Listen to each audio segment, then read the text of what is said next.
Welcome to the Hobby School podcast. Whether you're a seasoned hobbyist or just getting started, Hobby School is the perfect place to learn something new. My name is Dr. Destiny Kopp, and I'm your host of the podcast. But before we jump into our episode for today, the only thing I ask is that if you enjoy the episode, please share with a friend and give us an honest review on your favorite podcast platform. This helps us get out the content to more people. I also want to invite you to get on our wait list for our next Hobby School Online Learning Summit. These are free to attend, and you can find the link to join at hobbyschool.com, which is also in our podcast show notes. Now sit back, relax, and enjoy the episode. And my special guest today is Corinne. Corinne is a mom of five, founder of Wonder Mom Wannabe, and a home organization strategist dedicated to helping busy moms simplify daily life. So, Corinne, I am super excited to be chatting with you today, and we're going to be talking about one of my most favorite topics, and that is like organizing our lives, simplifying our lives, making sure we're getting rid of that overwhelm. And you definitely are the person to help us with this. But before I get into all the questions I have for you, can you tell the good audience just a little bit more about you and how you help people? Sure. But first, thank you for having me. I'm super excited to be here chatting with you too. So, yes, a little bit about me. I need to be upfront. I'm not a naturally organized person. I never found joy in decluttering for the sake of it. God bless the people that are that way, but it's not me. So, as a mom of five, I've got five kids, was definitely familiar with overwhelm in my house, and it just wasn't it wasn't an option because my husband was in the military and was gone a lot, so it really was on me to kind of keep things together. And I quickly learned that when my house was out of control, everything else felt overwhelming too. The house being out of control really impacted every other aspect of my life. So I needed systems, like systems that worked for my real life, ones that made life easier without requiring me to become some super organized person that I wasn't. So I started small, like things like setting timers for 5 minute bursts of cleaning because I could do anything for 5 minutes, or I'd make like a laundry competition with the kids to see who could get their stuff down to the laundry room or put their laundry away fastest. So I just found these little tricks that worked. And the more that I did and would share those with people, the more I realized I was not alone. This is a very common problem. Other moms are looking for the same thing, right? Like simple, smart changes that actually stick. So that's what I focus on. And that's what I do at Wonder Mom Wannabe, just helping busy moms take control of their home life in a way that doesn't feel like they've taken on a second full time job. I love that, and I definitely need to learn that laundry trick. I have 2 teenage boys here in my house, and as you were saying that, I'm like, "Yes, their clothes are sitting outside of the laundry on the floor waiting to be put up. They've been washed and folded and hung up and everything, and they're still sitting on the floor for them to get them." So, let's delve into this because I know that you teach about simple systems. Can you Yes. walk us through exactly what you're referring to and why, how is this so powerful and how does it work? Absolutely. So simple systems, like the reason that they're simple, right, is it's the whole purpose of them is to eliminate decision fatigue. Like that is the thing with us moms, right? Like we've got to make so many decisions, not just for ourselves, but for the whole family. Creating systems, like most of my systems do that. They make some of the decisions for you so that you don't run into that decision fatigue over and over again. And the whole point of a system is to keep things running smoothly without you having to think about it or actually do the things all the time. So, a perfect example of this is meal planning. Most people overcomplicate it, right? That's why we all hate it. It's why they give up.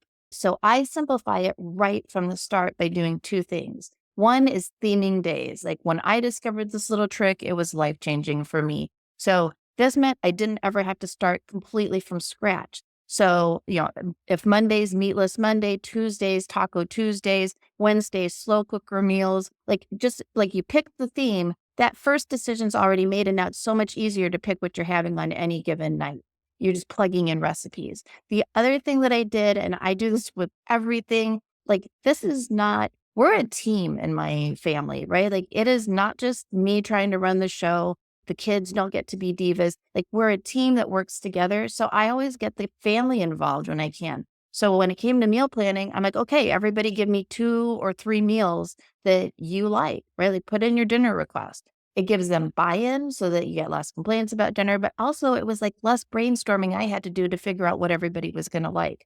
So once I start with that, like I've got all the meals that we want, I take that and then I put it on repeat. I just like, I realized I don't like monotony. I don't want to have the same thing every single week, but I also don't have a great memory. So 4 weeks is enough for me to feel like we're not having the same thing all the time. So I put a 4 week meal plan together using those 2 tricks, right? Like theming them and then having the kids put their input as to what meals they wanted. And then I just created a 4 week rotation. And now with grocery pickup, like I could order the groceries and then I just repeat that grocery list 4 weeks from now and make a couple tweaks as opposed to building an entire grocery list from scratch again. So it took a little time up front, but once it's done, it eliminates 90% of the work for months. Like that's what a simple system should do. It should run very simply. Like that's not a complicated system, right? Plan some meals, put it on repeat. It's not complicated. And it really wasn't that much work. But once you've done the work, it's very little work later. So you hit upon some really like hot points for me in my house because I'm always asking people, it's Sunday night and I am doing like the grocery pickup. So I'm going into my Kroger app on my phone. I'm like, well, what do you guys want to eat this week? Because I'm picking it up at the grocery store tomorrow. And I always get this, I don't know, or I don't care. And then I make something like I made something this past week. It was like chicken enchiladas. And I had one of my kids were like, "I don't like that." Okay. So what do you do in those type of situations? So, like, I definitely was with 5 kids, I just wasn't a short order cook. Like, that was, you pick your battles. This is one that I picked. I'm not a short order cook. So, my kids all learned how to cook very early. You could make something different for dinner if you wanted to, but I wasn't going to make something different. If they didn't like what I was serving, they were more than welcome to make their own. I never, because I also didn't want to force kids to eat. I have weird food issues. Like I won't eat venison, for example. So I get it, not wanting a food. And I was never going to force feed my kids things they didn't want, but I also wasn't going to cater to them. Even kids, like when I say I was like I was introducing this concept to my kids, kids as young as 4 and 5 can do very simple like sandwiches. So like we'd have a rule, you had to have a vegetable, you had to have a protein. And as long as they followed that rule, they could make what they wanted if they really didn't like what was for dinner. You had to have at least one bite, right? Like you had to have a bite before you told me you didn't like it. I love those rules. Yeah. Oh, I'm gonna try that on my 16-year-old the next time he tells me he doesn't like my chicken enchiladas. Well, my daughter was a vegetarian for 7 years. And I'm like, no one else in the family liked meatless meals. So I would make extra side dishes, but I was like, if you want something, heartier for your main dish and these side dishes aren't cutting it for you, you're going to need to learn how to cook. And she did. She's actually the best cook in the family now as a result of that. Uh, So I'm gonna switch gears on yeah. you just a little bit. You talk about eliminating decision fatigue. I think Yeah. we all can relate to that. I feel like I have that Yes. constantly in my life. Can you share 1 to 2 of your favorite small changes that have made a big impact in your life? Absolutely. The biggest one was color coding my family. When you've got more than a couple people in a house, if everybody neglects to put away one thing, you've all of a sudden got a very cluttered house, right? And that was the biggest problem that I had in my family. So I color coded my family. It started with glasses, like the cups that they were drinking out of. Because someone would go get a drink, they'd leave it on the countertop, and then they wouldn't like then when they'd come back, they didn't know if it was theirs or someone else's, and they'd go get another glass. And so each day we were going through like 20 glasses. It was ridiculous. So I started and everybody got a colored glass and I let them pick their color. They were glasses with like a little colored rim around the bottom. But then it was like, oh, everybody's got a favorite color. And thankfully for me, they were all different colors. So I applied it to everything, their towels, their water bottles, their school folders, their color on the calendar, like sports bags. Everything got color coordinated. And now you knew, like if there was a green bag laying out, I knew that was William. And so William had to take care of it. So color coding the family, super easy to implement. It's fun. It's, visually aesthetic, everything about that. And it eliminates those daily micro stresses because it just frees up that mental space, because if there's instant accountability, you know whose it is. It's one less thing you have to think about, right? Like when you're buying something for the kids, you just know. For me, that was life changing. The other one for me that is like, this is the trick I use for me because I have found I am my biggest hurdle with certain tasks. There are just some chores that are chores to me. I really don't enjoy them.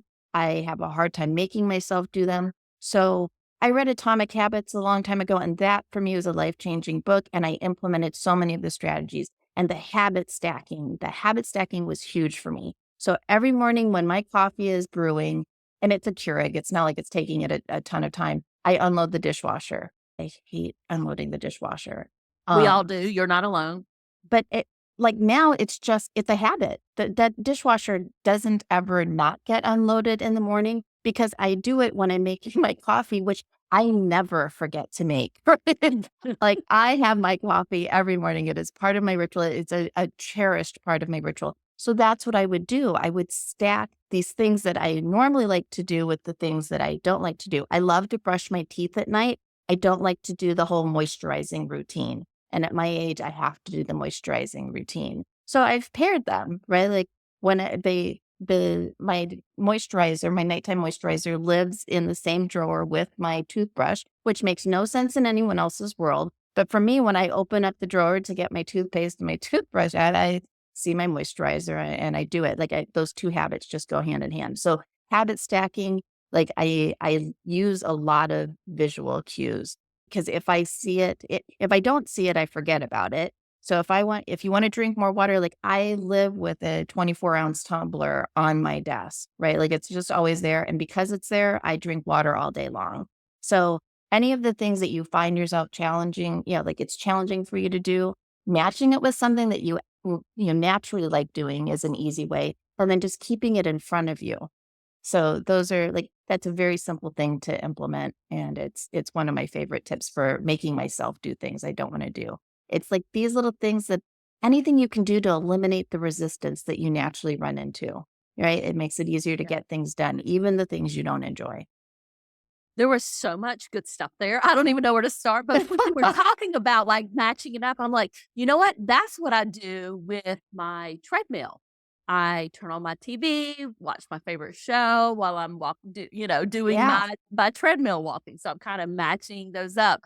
The other thing I was thinking about when you were talking about the dishwasher, I actually started doing that years ago too, in the morning, Hmm. because what was happening is people were just leaving all their dirty dishes on the sink. I'm like, "No, put them in the dishwasher." So every morning, I clean and get the dishes from the night before, put them up so it's ready for all of their dirty dishes, and that helped out tremendously. I Yeah. also love the color coding that you talked about because what happens around my house is there's, like, a water bottle out and is half empty and nobody wants to claim it as theirs. Why do you open up a water bottle and only drink half of it? It just drives me crazy. Well, and I know we're keeping it short, but I'm going to like one of the systems that worked when I was losing my mind with my children because they were like, for me, it was the not putting stuff away. I made that single rule. It was one rule. I didn't want to give them a whole laundry list of things. It was one. You had to put things away where they belonged. That was it. That was the household rule. And I had gone to some parenting class, learned about this like X system is what I call it, but I don't think that was the name of it. But what I did is for each of the kids, because I have very different kids, like they all have unique personalities, and I love that about them, but they all cared about different things. So for my youngest daughter, and she was too little, for her X chart it was a daily thing. So we reset it every day, but she got 3 strikes. So if I'd find something she hadn't put away, we'd just go put an X on the chart. And then after 3, she started to lose privileges that mattered to her. right? Like she would lose TV, she'd lose dessert. For each child, it was different. Like one of my sons loved playing video games. He lost the video games. That worked really well. For the teenagers, their chart would last for a week. So the first time you forgot to put something away, you got a freebie. But then you start to lose the privileges, like you lose the car keys for the rest of the week, and then you reset at the end of the week. We've forgotten everything that's happened before, and whatever privileges you lost come back. But this was like, for me, it took all the emotion out of it. I wasn't yelling at anyone. It was just very matter of fact. Oh, you forgot to hang up your jacket. Like, go mark an X, right? Like, or I would just mark an X and be like, okay, well, you've used up one of your freebies. One more and you're gonna lose a privilege. And every time that I came back to the system multiple times throughout raising kids, it's not something that was in effect 24/7, year round. But every time the house was getting a little out of control, I'd bring back the X charts. Everybody knew what it meant. And it would take 2 weeks before it was just enough to reset those habits. And then we'd bring it back. Everybody said, oh yeah, mom's going to actually crack down if we don't do it. They get back in the habit of putting things away, and then the X chart would go away. But one of the most effective parenting systems I've used in like throughout my years of raising my children. I love that. Mhm. And I could see why that would be so very powerful, especially for the teenagers. I have 2 of those in my Yeah. house and they don't want to lose those video game privileges. I can tell you that. So, what advice do you have for somebody who feels like their home is just too messy or too disorganized and they just don't know where to start? Having been in that position a lot, right? Like we moved a lot and you're just starting from square one. You've got all these boxes and stuff. Like I faced that overwhelm a lot. So I don't answer this question lightly. I will say the thing that always worked for me, yeah, I hate that expression because I would never want to eat an elephant, but eating the elephant one bite at a time, right? Like I just, I like to trick myself. So set a timer and just pick a task, one drawer, one box, whatever it is. Like pick one thing that you think you can tackle in 5 to 15 minutes, no more than 15 minutes, because it's really hard to talk yourself into doing something for 15 minutes or, for 20 minutes, 30 minutes. But it's really easy to talk yourself into doing something for 5 to 10 minutes. Set a timer, like commit to doing that. The timer goes off. And a lot of times after you've started, you'll find you're in a zone. But if you're not, and you're tired and you're exhausted from other things, you've given yourself permission to stop then and you don't feel like a failure. So if you're overwhelmed, give yourself those small victories, right? Like set a timer for 5 minutes, only commit to doing it for 5 minutes. You will likely get in a zone and do much more than you planned on. But if you don't, you've given yourself forgiveness and permission to not tackle everything all at once that moment. And eventually, like we know this, anybody that's in the organizing space, it's those little bits forward that get you there, right? Like, and it's the endorphin rush and the dopamine, that you get from accomplishing something. So that is like, that's my advice. Start small, keep, keep focused very small. Don't look at the entire kitchen and be like, I've got to rework the entire kitchen. Look at the pantry. Look at the refrigerator. If that's too overwhelming, look at a shelf in the refrigerator, right? Like look at a single drawer and tackle that 5 minutes in. If it feels good, keep going. Corinne, that's so much good stuff there. And as you were talking about that, I was like, you know what? This could be applied to so many areas of our life, not just like organizing a house. I Cool. was thinking about, like for instance, some of the work that I do online, sometimes Right. I just set a timer. I'm like, you know what? I'm going to work on this for the next 20 minutes, especially if it's something that I really don't want to do, like setting up Facebook ads or something like Right. that. I'm like, I set the timer, I work on it, and then I'm like, at the end, either I can keep going or I can stop and do something else. Well, you know what it came out of was working out. Like I fall out of my workout routine a lot. And I realize, and I'm a runner. So if I've not run for a while, the way I get myself running again is I'm like, you know what, let's strap on our shoes and let's just go out. And I'm like, I'm only going to run half a mile. I've never only run half a mile. So once I realized that, it works absolutely everywhere where else. It even works with healthy eating. If you say, I've got to eat 5 carrots before I can have a piece of chocolate, after you eat 5 carrots, you don't want chocolate, right? Like, it literally works with everything. So, if someone is listening right now and they want to take action right away, what do you suggest they do? What is the one thing they should do when they walk away from listening to this? So I love this question. And my advice would be to pick one thing to simplify, right? Like we're going to keep the focus small. And I don't ever like to tell anyone what to do. So for each person, this is going to be something different. So maybe that's just creating one new habit stack, like wiping down the counters while your coffee is brewing, right? Maybe it's assigning a color to each family member and seeing how much easier your daily life is going to get. Maybe it's creating a grab and go basket by the door for your keys, wallets, and anything else that tends to go missing. Maybe it's coming up with a themed meal night like Taco Tuesday, so you have one less dinner decision to make. Or maybe it's like making a 5-minute deal with yourself to tackle a small task you've been putting off. Like I've given you a long list, not because I want everyone to go implement all of these, but out of all of those, there's one that you like seems doable, right? Like there's one you can absolutely implement as soon as you stop listening to this episode, right? Yeah. Just so pick one. Pick one, do it. If it feels good, then hopefully you'll do more, right? Like you'll pick the next thing that's easy to implement. Because if you implement it and it works for you, you're likely to stick with it and you're going to see a difference in your life over time. So, Corinne, you gave us so much to kind of think through and work on today. Can you let the audience know where they can find you if they want to learn more? And I think you have a free gift for them also. I do. So, yes, to find me, it's easiest to reach me on my site. That's where I'm most active, wondermomwannabe.com. And you can find me also on Instagram and Facebook. My tag's at wondermomwannabe, or you can email me. It's Corinne at wondermomwannabe.com.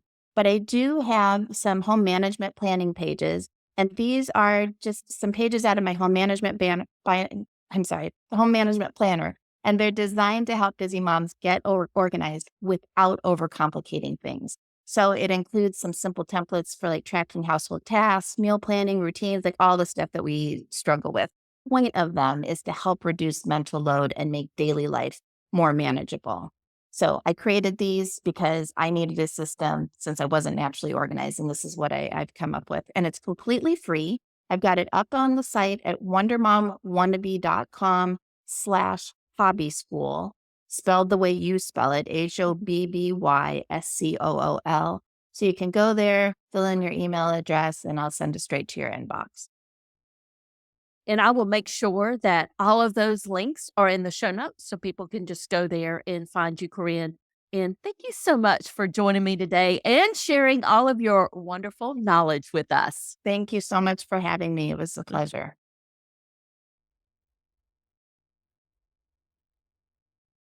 Thank you so much for listening today. Don't forget to sign up for the waitlist so you'll be the first to know when our next free Hobby School online learning summit launches. The link is in the show notes for this episode, or you can go to hobbyschool.com, and that's Hobby School with school without an H in it. Talk soon.